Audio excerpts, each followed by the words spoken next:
all began in 94, kept on rolling in 95, a piece fell in place in 96, came to an end in 97. We all know, here it is, nothing stopped it in 1998. Yes, this is King of Fighters 98, coming at you originally for the Neo Geo, one of my favorite systems, but also a beautiful game, even to this day by many standards. So, King of Fighters 98, does it still stack up on all corners, or is this one that we're basically better off leaving it back in the past? Let's go. Now, I'm going to try not to mention that other fighter, but SNK did a great job of building their fighters on old technology, a platform that lasted from 1998 all the way to 2004. They were building games for it. And you have to admit, that's impressive. 16-bit technology going all the way toe-to-toe with the original Xbox? Dude! And these games were great. They looked good. They were all hand-drawn. I mean, artistically, there's not much about these games that I can complain about. They stood the test of time. And you don't see many games that actually do that. But artistic aside, how does it play? And very well, actually. If you're playing human-to-human, that is. Beautiful thing, SNK added 2 systems in this game. 3 if you're playing the version I am, which is the Steam version, but I'll get to that in a bit. And the original, you had the Extra and Advanced mode. And this shook up play by giving you either the Extra mode, which was King of Fighters 97, which means you can do the whole Dragon Ball Z, charge up your super moves and then unleash them, or when you're in desperate mode, basically you're next to dead, you can spam special moves. And I've seen a lot of novices spam the special moves. It's not as useful as you'd think. It is a definite overpower advantage, but it's not as useful as you'd think. And I know I'm contradicting myself, but I'll explain why. Both systems have counters to each other's strengths. So while you can spam everything you need to, in the Extra, the Advanced gives you the ability to roll through stuff, which means if someone's spamming their special moves, you can roll in, close the gap, and while they're pulling off a high-risk maneuver, like, say, a super-powered special move, then you can take and whip them into a throw or other combo attack. Great way to diversify, guys. Meanwhile, you got the Sidestep, which gives you a momentary invincibility, which means that you can dodge a throw and you can do all sorts of other dodges. Just again, that moment sidestep that you have in the Extra version gives you a tactical advantage, a pause basically in the action, just to whip out your next maneuver, which again, it's really cool. And that goes over against Advanced, because Advanced, when they're rolling or dodging or something like that, they can be thrown. And it's easier to throw in the Extra versus the Advanced.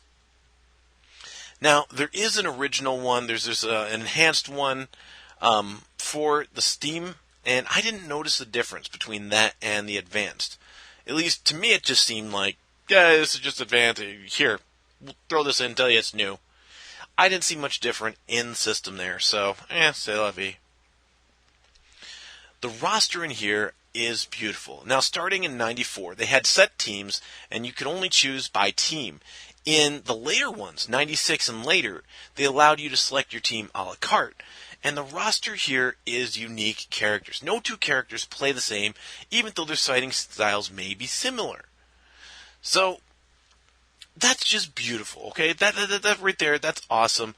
I like it, guys. I like it that you don't do like that other fighter and just clone a bunch of characters and say, oh, this is a new character. When realistically, that's just the girl version of the character, that's the demon version of the character, that's the red version of the character.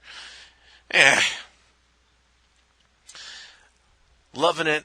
I'm not sure what more I can say. It's great. It pulls in characters from all across SNK.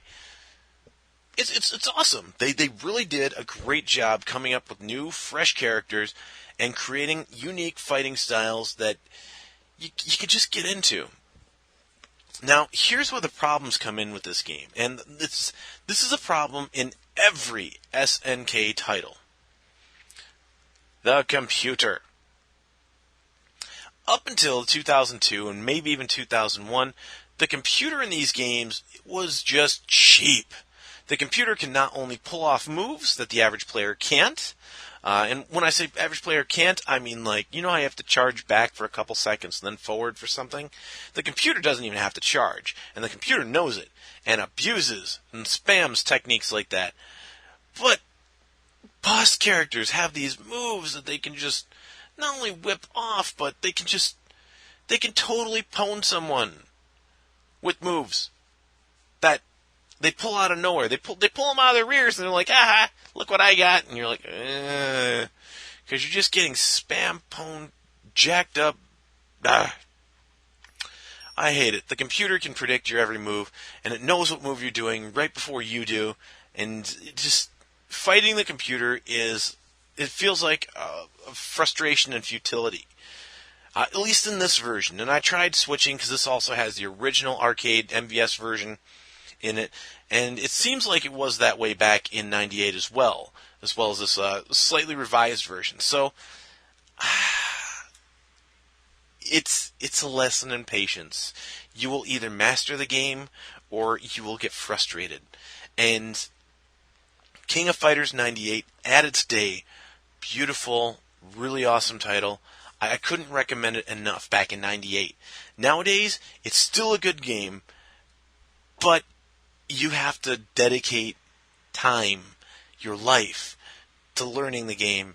Otherwise, it is a frustrating bear to play, and there are times I wanted to stick my controller through my TV. That's how frustrated I got. So, yeah, right game for you if you enjoy a fighting game and you want something that's going to show you what fighting games should look like, what realistically in its day was the pinnacle of fighting games, but vastly overlooked surprisingly. Then check out King of Fighters '98. It's available on Steam, fairly inexpensive. So yeah, I do recommend it. Morally speaking, though, and that's a good question, is how this one stacks up. Of course, it's got fighting. Some characters do the demons. I mean, it's all the same complaints you'll hear about any fighting game. You know, mix of demonology, mix of martial arts, mix of weird characters. Issues with any of that, you wouldn't want your kids playing it. Oh, and then of course they have a guy who stabs people with knives, and guy who likes to what's her name? Vice uses her sleeves as weapons and stuff. So weird stuff. Anyway, moralgamer, moralgamer.com. Like, subscribe, comment, share, gameplay channel, review channel, links below. We look forward to seeing you next time with another review. Thanks for watching.